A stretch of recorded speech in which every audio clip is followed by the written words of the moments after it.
ಲೋಕಸಭಾ ಸಮರದ ಮೊದಲ ಹಂತಕ್ಕೆ ಬಿರುಸಿನ ಪ್ರಚಾರ ಆರಂಭಗೊಂಡ ಬೆನ್ನಲ್ಲೇ ಎರಡನೇ ಹಂತದ ಮತದಾನಕ್ಕೆ ನಾಳೆ ಅಧಿಸೂಚನೆ ಪ್ರಕಟವಾಗಲಿದೆ. ಎರಡನೇ ಹಂತದಲ್ಲಿ 14 ಕ್ಷೇತ್ರಗಳಿಗೆ ಚುನಾವಣೆ ನಡೆಯಲಿದ್ದು ನಾಳೆಯಿಂದ ನಾಮಪತ್ರ ಸಲ್ಲಿಕೆ ಆರಂಭವಾಗಲಿದೆ. ಏಪ್ರಿಲ್ 19ರಂದು ನಾಮಪತ್ರ ಸಲ್ಲಿಕೆಗೆ ಕೊನೆ ದಿನ, ಏಪ್ರಿಲ್ 20ರಂದು ನಾಮಪತ್ರ ಪರಿಶೀಲನೆಗೆ ಕೊನೆ ದಿನ ಆಗಿದೆ. ಮೇ 7ರಂದು ಎರಡನೇ ಹಂತದ ಕ್ಷೇತ್ರಗಳಿಗೆ ಚುನಾವಣೆ ನಡೆಯಲಿದೆ. ರಾಜ್ಯದಲ್ಲಿ ಅತಿ ಹೆಚ್ಚು ಬಿಜೆಪಿ ಸ್ಥಾನ ಗಳಿಸಲು ಪ್ರಧಾನಿ ಮೋದಿ ಏಪ್ರಿಲ್ 14ರಂದು ದಕ್ಷಿಣ ದಂಡಯಾತ್ರೆ ಕೈಗೊಂಡಿದ್ದಾರೆ. ಬೆಂಗಳೂರು, ಚಿಕ್ಕಬಳ್ಳಾಪುರದ ಸಮಾವೇಶ ರೋಡ್ ಶೋ ಮುಂದೂಡಿಕೆ ಆಗಿದೆ. ಚಿಕ್ಕಬಳ್ಳಾಪುರದ ಬದಲಾಗಿ ಮೈಸೂರಿನಲ್ಲಿ ಸಮಾವೇಶ ಆಯೋಜಿಸಲಾಗಿದೆ. ಮೈಸೂರಿನಲ್ಲಿ ಸಮಾವೇಶದ ಬಳಿಕ ಮಂಗಳೂರಿನಲ್ಲಿ ಪ್ರಧಾನಿ ಮೋದಿ ರೋಡ್ ಶೋ ನಡೆಸಲಿದ್ದಾರೆ. ನಾರಾಯಣ ಗುರು ವೃತ್ತದಿಂದ ಹಂಪನಕಟ್ಟೆವರೆಗೆ ಮೆಗಾ ರೋಡ್ ಶೋ ನಡೆಸಲಿದ್ದಾರೆ. ಲೋಕಸಭಾ ಚುನಾವಣೆ ಹಿನ್ನೆಲೆಯಲ್ಲಿ ದಿನಕ್ಕೊಂದು ವಿನೂತನ ಅಭಿಯಾನ ಮಾಡ್ತಾ ಇರುವ ಬಿಜೆಪಿಯು ನಾನು ಮೋದಿ ಪರಿವಾರ, ಮೋದಿಗಾಗಿ ಮೀಸಲು ಈ ಭಾನುವಾರ ಅನ್ನುವ ಕಾರ್ಯಕ್ರಮ ಆಯೋಜಿಸಲು ಮುಂದಾಗಿದೆ. ಕಾರ್ಯಕರ್ತರು, ಮುಖಂಡರು ಹಾಗೂ ಸ್ಟಾರ್ ಪ್ರಚಾರಕರನ್ನು ಹೊರತುಪಡಿಸಿ ಕೇವಲ ಮೋದಿ ಅಭಿಮಾನಿಗಳನ್ನ ಮಾತ್ರ ಬಳಸಿಕೊಂಡು ಈ ಅಭಿಯಾನ ನಡೆಸಲು ಬಿಜೆಪಿ ಯೋಜನೆ ರೂಪಿಸಿದೆ. ಮೊದಲ ಹಂತದ ಚುನಾವಣೆ ನಡೆಯುವ 14 ಕ್ಷೇತ್ರಗಳಲ್ಲಿ ಇದೇ ತಿಂಗಳ ಏಪ್ರಿಲ್ 21ರಂದು ಹಾಗೂ ಎರಡನೇ ಹಂತದ ಚುನಾವಣೆ ನಡೆಯುವ 14 ಕ್ಷೇತ್ರಗಳಲ್ಲಿ 28ರಂದು ಈ ಕಾರ್ಯಕ್ರಮವನ್ನು ಆಯೋಜಿಸಲಾಗಿದೆ. ಲೋಕಸಭಾ ಅಖಾಡ ರಂಗೇರ್ತಾ ಇದ್ದಂತೆ ಮಾಜಿ ಸಿಎಂ ಬಿಎಸ್ವೈ ಸಹ ಭರ್ಜರಿ ಪ್ರಚಾರವನ್ನ ಮಾಡ್ತಿದ್ದಾರೆ. ಇವತ್ತು ಚಿಕ್ಕಮಗಳೂರು ಹಾಗೂ ತುಮಕೂರಿನಲ್ಲಿ ಮಾಜಿ ಸಿಎಂ ಬಿಎಸ್ವೈ ಮತಬೇಟೆ ಮಾಡಲಿದ್ದಾರೆ. ಉಡುಪಿ, ಚಿಕ್ಕಮಗಳೂರು ಬಿಜೆಪಿ ಅಭ್ಯರ್ಥಿ ಕೋಟಾ ಶ್ರೀನಿವಾಸ್ ಪೂಜಾರಿ ಪರ ಬಿಎಸ್ವೈ ಪ್ರಚಾರವನ್ನ ಮಾಡಲಿದ್ದು 11 ಗಂಟೆಗೆ ಸಖರಾಯಪಟ್ಟಣದಲ್ಲಿ ಸಮಾವೇಶ ಆಯೋಜಿಸಲಾಗಿದೆ. ಕೋಲಾರದಲ್ಲಿ ಮೈತ್ರಿ ಅಭ್ಯರ್ಥಿ ಮಲ್ಲೇಶ್ ಬಾಬು ಪರ ಇಂದು ಅಶೋಕ್ ಪ್ರಚಾರ ಮಾಡಲಿದ್ದಾರೆ. ಬೆಳಗ್ಗೆ 11ಕ್ಕೆ ಕೋಲಾರ ಜಿಲ್ಲಾ ಬಿಜೆಪಿ ಕಚೇರಿಗೆ ಆಗಮಿಸಲಿರುವ ಅಶೋಕ್ ಮೈತ್ರಿ ಕಾರ್ಯಕರ್ತರ ಜೊತೆ ಸಭೆ ನಡೆಸಿ ನಂತರ ಜೆಡಿಎಸ್ ಅಭ್ಯರ್ಥಿ ಮಲ್ಲೇಶ್ ಬಾಬು ಪರ ಶಾಪೂರು ಹಾಗೂ ಹುತ್ತೂರು ಬಳಿ ಪ್ರಚಾರ ಮಾಡಲಿದ್ದಾರೆ. ಸಂಜೆ 5 ಗಂಟೆಗೆ ಬಂಗಾರಪೇಟೆ ನಗರದಲ್ಲಿ ಅಶೋಕ್ ರೋಡ್ ಶೋ ನಡೆಸಲಿದ್ದಾರೆ.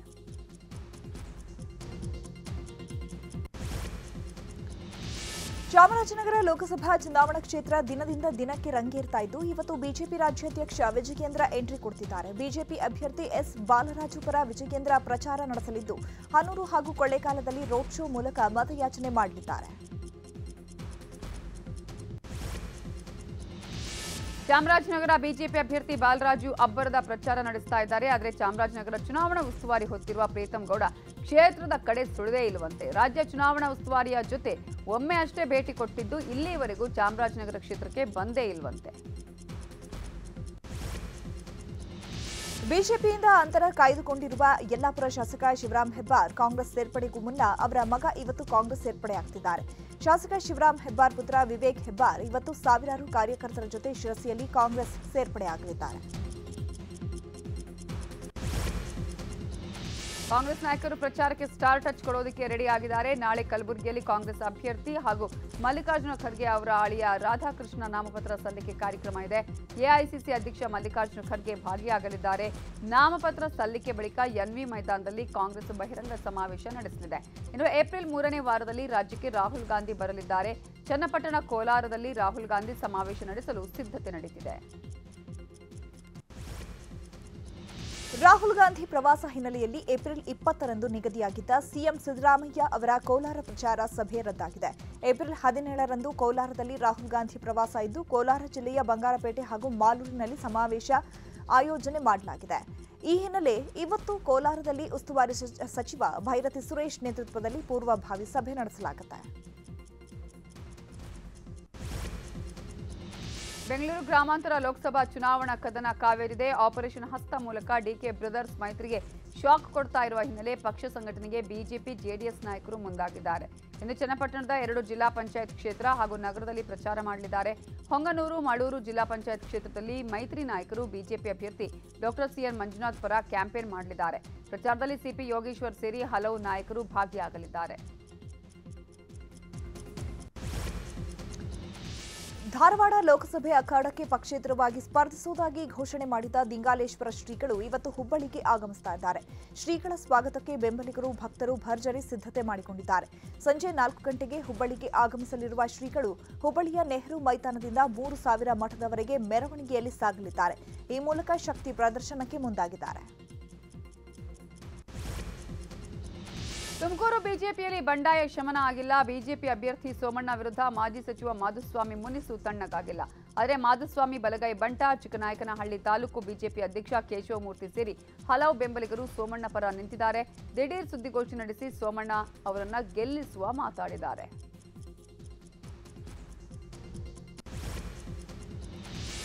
ಬಾಗಲಕೋಟೆ ಕಾಂಗ್ರೆಸ್ನಲ್ಲಿ ಇನ್ನೂ ಅಸಮಾಧಾನ ಶಮನ ಆಗಿಲ್ಲ. ಸಂಯುಕ್ತ ಪಾಟೀಲ್ಗೆ ಟಿಕೆಟ್ ಕೊಟ್ಟಿದ್ದಕ್ಕೆ ಅಸಮಾಧಾನಗೊಂಡಿರುವ ವೀಣಾ ಕಾಶಪ್ಪನವರು ಪಕ್ಷದ ಚಟುವಟಿಕೆಗಳಿಂದ ದೂರ ಉಳಿದಿದ್ದಾರೆ. ವೀಣಾ ಪರವಾಗಿ ವಿಜಯಾನಂದ ಕಾಶಪ್ಪನವರು ಕ್ಯಾಂಪೇನ್ ಶುರು ಮಾಡಿದ್ದಾರೆ. ಯುಗಾದಿ ಬಳಿಕ ನಿರ್ಧಾರ ಎಂದಿದ್ದ ವೀಣಾ ನಡೆ ಏನು ಅನ್ನೋದು ಸದ್ಯ ಕುತೂಹಲ ಮೂಡಿಸಿದೆ. ಇತ್ತ ಬಿಜೆಪಿಯಲ್ಲೂ ಬಂಡಾಯ ತಪ್ಪಿಲ್ಲ. ಗದ್ದಿಗೌಡರ್ ವಿರುದ್ಧ ಮಾಜಿ ಶಾಸಕ ಎಂಕೆ ಪಟ್ಟಣಶೆಟ್ಟಿ ಅವರ ಅಳಿಯ ಮಹತೇಶ್ ಮಮದಾಪುರ, ಡಿಸಿಸಿ ಬ್ಯಾಂಕ್ ನಿರ್ದೇಶಕ ಕುಮಾರ್ ಜನಾಲಿ ಅಸಮಾಧಾನಗೊಂಡಿದ್ದಾರೆ. ಶಿವಮೊಗ್ಗದಲ್ಲಿ ಪತ್ನಿ ಗೀತಾ ಪರ ನಟ ಶಿವಣ್ಣ ಭರ್ಜರಿ ಕ್ಯಾಂಪೇನ್ ಮಾಡಿದ್ದಾರೆ. ಈ ವೇಳೆ ಮಾತನಾಡಿದ ಶಿವರಾಜ್ ಕುಮಾರ್, ಹೆಣ್ಣು ಮಕ್ಕಳೇ ಸ್ಟ್ರಾಂಗ್, ನನ್ನ ಹೆಂಡತಿಯನ್ನ ಗೆಲ್ಲಿಸಿ ಅಂತ ಕೇಳಿದ್ದಾರೆ. ಅಲ್ಲದೆ ಗೀತಾ ಗೆದ್ರೆ ನಾನು ಕೆಲಸ ಮಾಡಿಸ್ತೇನೆ, ನನ್ನ ಹೆಂಡತಿಗೆ ನಾನೇ ಗ್ಯಾರಂಟಿ ಅಂದ್ರು. ಇದೇ ವೇಳೆ ಗೀತಾ ಅವರಿಗೆ ಇಲ್ಲಿ ಮನೆ ಇಲ್ಲ ಅಂತ ಹೇಳಿದವರಿಗೂ ಖಡಕ್ ವಾರ್ನಿಂಗ್ ಕೊಟ್ಟರು ಶಿವರಾಜ್ ಕುಮಾರ್.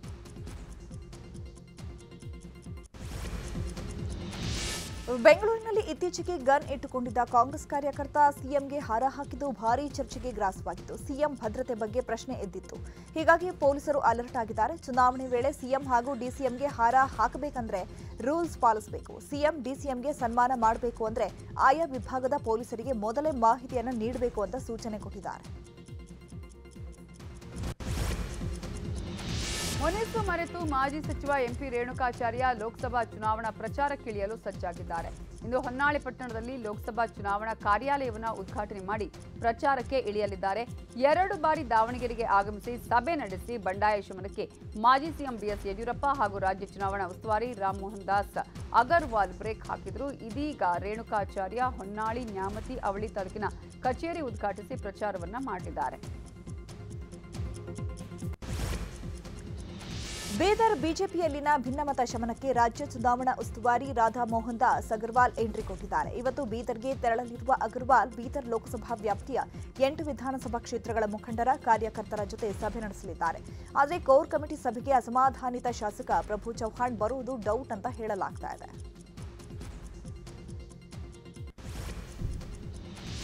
ರಾಜ್ಯಕ್ಕೆ ಸಂಬಂಧಪಟ್ಟಂತಹ ಪ್ರಮುಖ ಸುದ್ದಿಯನ್ನ ನೋಡೋಣ. ಕಲಬುರಗಿಯ ಬಳ್ಳೂರ್ಗಿ ಚೆಕ್ ಪೋಸ್ಟ್ನಲ್ಲಿ ದಾಖಲೆ ಇಲ್ಲದ 2.50 ಲಕ್ಷ ರೂಪಾಯಿ ಜಪ್ತಿ ಮಾಡಲಾಗಿದೆ. ಶ್ರೀ ಗುರು ದತ್ತಾತ್ರೇಯನ ದರ್ಶನಕ್ಕೆ ಆಗಮಿಸಿದ್ದ ಪುಣೆ ಮೂಲದ ಅಂಕುಶ್ ಅನ್ನುವಾತನ ಬಳಿ ಈ ಹಣ ಸಿಕ್ಕಿದೆ. ಸೂಕ್ತ ದಾಖಲೆ ಇಲ್ಲದ ಕಾರಣಕ್ಕಾಗಿ ಚುನಾವಣಾ ಸಿಬ್ಬಂದಿ ಹಣವನ್ನು ಜಪ್ತಿ ಮಾಡಿಕೊಂಡಿದ್ದಾರೆ.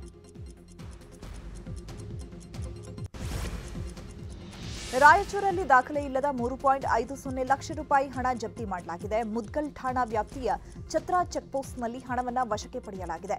ಯಾದಗಿರಿಯಿಂದ ಬೆಂಗಳೂರು ಕಡೆಗೆ ಹೊರಟಿದ್ದ ಕಾರಿನಲ್ಲಿ ಹಣ ಪತ್ತೆಯಾಗಿದೆ. ಈ ಬಗ್ಗೆ ಮುದ್ಗಲ್ ಪೊಲೀಸ್ ಠಾಣಾ ವ್ಯಾಪ್ತಿಯಲ್ಲಿ ಪ್ರಕರಣ ದಾಖಲಾಗಿದೆ.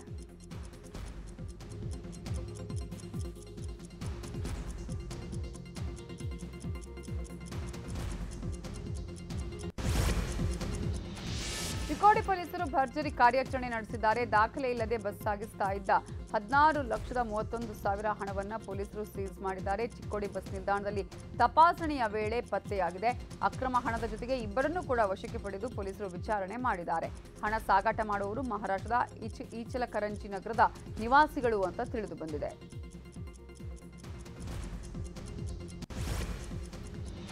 ರಂಜಾನ್ ಹಬ್ಬದ ಹಿನ್ನೆಲೆ ಮುಸ್ಲಿಮರಿಗೆ ದಿನಸಿ ಕಿಟ್ ಹಂಚಿದ ಆರೋಪ ದಾವಣಗೆರೆಯಲ್ಲಿ ಕೇಳಿಬಂದಿದೆ. ಕಾಂಗ್ರೆಸ್ ಪಕ್ಷದ ಶಾಮನೂರು ಕುಟುಂಬದ ಮೇಲೆ ಬಿಜೆಪಿ ಆರೋಪ ಮಾಡಿದೆ. ಚುನಾವಣೆ ನೀತಿ ಸಂಹಿತೆ ಇದ್ರೂ ಕೂಡ ದಿನಸಿ ಕಿಟ್ ಹಂಚಿಕೆ ಮಾಡಿದ್ದಾರೆ ಅಂತ ದೂರಲಾಗಿದೆ. ಭಗತ್ ಸಿಂಗ್ ನಗರ, ಯಲ್ಲಮ್ಮ ನಗರ, ವಿನೋಬಾ ನಗರ ಸೇರಿದಂತೆ ಹಲವು ಕಡೆ ಅಕ್ಕಿ, ಬೇಳೆ, ಎಣ್ಣೆ ಕಿಟ್ ವಿತರಣೆ ಮಾಡಿದ್ದಾರೆ ಅಂತ ಡಿಸಿಗೆ ದೂರನ್ನ ಕೊಟ್ಟಿದ್ದಾರೆ.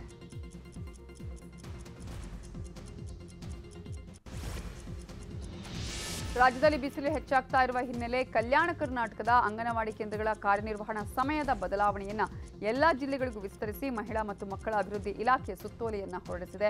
ಬೇಸಿಗೆ ಹಿನ್ನೆಲೆಯಲ್ಲಿ ಕಲ್ಯಾಣ ಕರ್ನಾಟಕ ಭಾಗದ ಅಂಗನವಾಡಿ ಕೇಂದ್ರಗಳ ಕಾರ್ಯನಿರ್ವಹಣಾ ಸಮಯವನ್ನು ಈ ಮೊದಲು ಬೆಳಗ್ಗೆ 8ರಿಂದ ಮಧ್ಯಾಹ್ನ 12ರವರೆಗೂ ನಿಗದಿಪಡಿಸಲಾಗಿತ್ತು. ಬಿಸಿಲು ಹೆಚ್ಚಾಗಿರುವುದರಿಂದ ಉಳಿದ ಜಿಲ್ಲೆಗಳಿಗೂ ವಿಸ್ತರಿಸಬೇಕು ಅನ್ನುವ ಮನವಿ ಬಂದ ಹಿನ್ನೆಲೆಯಲ್ಲಿ ಏಪ್ರಿಲ್ 15ರಿಂದ ಮೇ 10ರವರೆಗೂ ರಾಜ್ಯದಾದ್ಯಂತ ವಿಸ್ತರಿಸಲಾಗಿದೆ.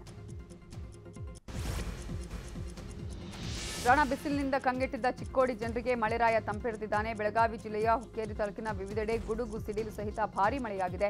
ಬೆಳೆಗಳಿಗೆ ನೀರಿಲ್ಲದೆ ಪರದಾಡ್ತಾ ಇದ್ದ ರೈತರು ಮಳೆರಾಯನ ಆಗಮನದಿಂದ ಸಂತಸಗೊಂಡಿದ್ದಾರೆ.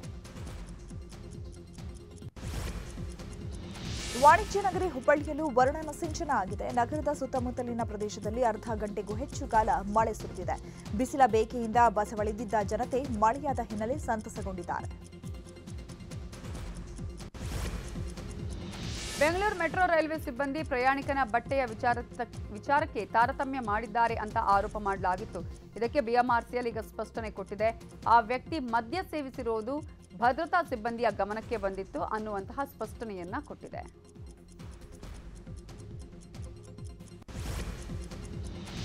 ಬೀದರ್ನಲ್ಲಿ ಮಾಂಜ್ರಾ ನದಿಯ ಒಡಲು ಬಗಿತಾ ಇದ್ದಾರೆ ಮರಳುಗಳ್ಳರು.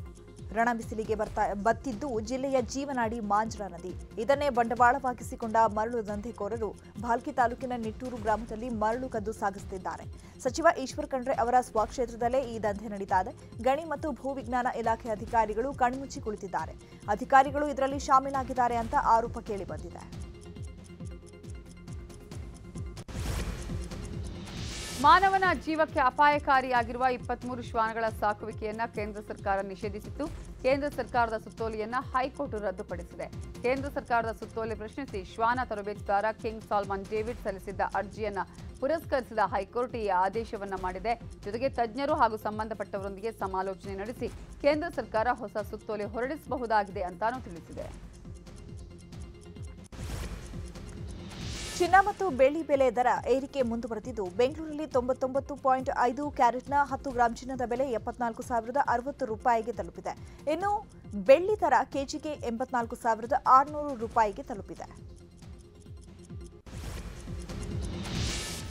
ರಂಜಾನ್ ಹಬ್ಬದ ಸಂಭ್ರಮದಲ್ಲಿರುವಂತಹ ಸುದ್ದಿಯನ್ನ ನೋಡ್ತಾ ಹೋಗೋಣ. ಇವತ್ತು ಬೆಂಗಳೂರಲ್ಲಿ ರಂಜಾನ್ ಹಬ್ಬ ಆಚರಿಸುವ ಹಿನ್ನೆಲೆ ಸಂಚಾರ ದಟ್ಟಣೆ ಕಡಿಮೆ ಮಾಡೋದಕ್ಕೆ ಪೊಲೀಸ್ ಇಲಾಖೆ ಮುಂದಾಗಿದೆ. ಚಾಮರಾಜಪೇಟೆ ಮೈದಾನದಲ್ಲಿ 25,000ಕ್ಕೂ ಹೆಚ್ಚು ಮಂದಿ ಸಾಮೂಹಿಕ ಪ್ರಾರ್ಥನೆಯಲ್ಲಿ ಭಾಗವಹಿಸಿದ್ದಾರೆ.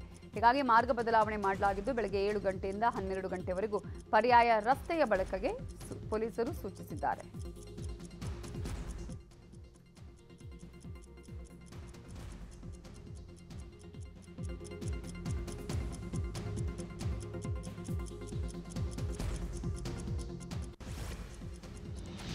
ದಾವಣಗೆರೆಯಲ್ಲಿ ರಂಜಾನ್ ಹಬ್ಬದ ಸಂಭ್ರಮ ಮನೆ ಮಾಡಿದೆ. ಸೈಯದ್ ಸೈಫುಲ್ ಮನೆಯಲ್ಲಿ ನಡೆದ ಇಫ್ತಿಯಾರ್ ಕೂಟದಲ್ಲಿ ಶಾಸಕ ಶಾಮನೂರು ಹಾಗೂ ಸಚಿವ ಎಸ್ಎಸ್ ಮಲ್ಲಿಕಾರ್ಜುನ್ ಭಾಗಿಯಾಗಿದ್ದರು. ಇಫ್ತಿಯಾರ್ ಕೂಟದಲ್ಲಿ ಭಾಗಿಯಾಗಿ ಶಾಮನೂರು ಶಿವಶಂಕರಪ್ಪ, ಸಚಿವ ಮಲ್ಲಿಕಾರ್ಜುನ್ ಆತಿಥ್ಯ ಸ್ವೀಕರಿಸಿದ್ದಾರೆ.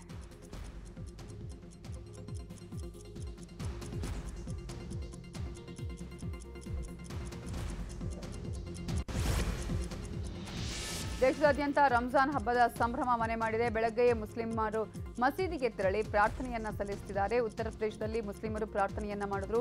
ದೆಹಲಿಯಲ್ಲಿ ಬಿಜೆಪಿ ನಾಯಕ ಶಹನಾಜ್ ಹುಸೇನ್ ಪ್ರಾರ್ಥನೆಯಲ್ಲಿ ಪಾಲ್ಗೊಂಡರು. ಇನ್ನು ಬಿಹಾರದ ಪಾಟ್ನಾದಲ್ಲಿ ನಡೆದ ನಮಾಜ್ನಲ್ಲಿ ಸಿಎಂ ನಿತೀಶ್ ಕುಮಾರ್ ಪಾಲ್ಗೊಂಡಿದ್ದರು.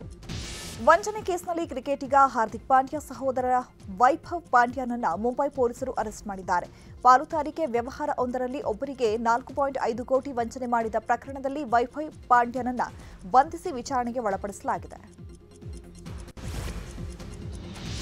ದೇಶ ವಿದೇಶಕ್ಕೆ ಸಂಬಂಧಪಟ್ಟಂತಹ ಪ್ರಮುಖ ವಿದ್ಯಮಾನಗಳನ್ನು ನೋಡೋಣ.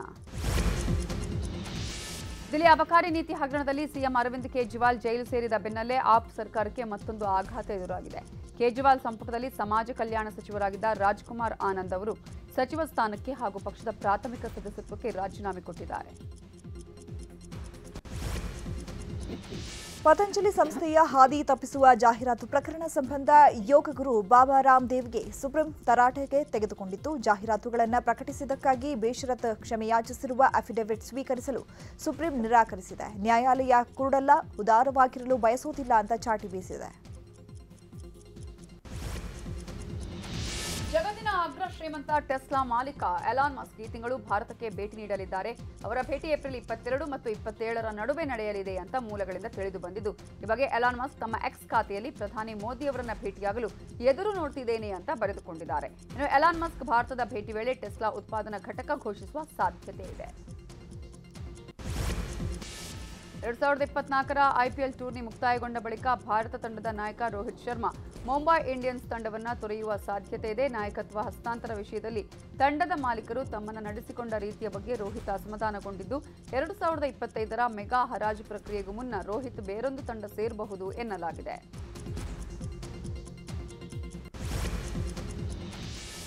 ಐಪಿಎಲ್ 17ನೇ ಆವೃತ್ತಿ ಆರಂಭಗೊಂಡು ಇನ್ನು 3 ವಾರವೂ ಕಳೆದಿಲ್ಲ. ಆಗಲೇ ಆರ್ಸಿಬಿ ಮಾಡು ಇಲ್ಲವೇ ಮಡಿ ಸ್ಥಿತಿ ತಲುಪಿದೆ.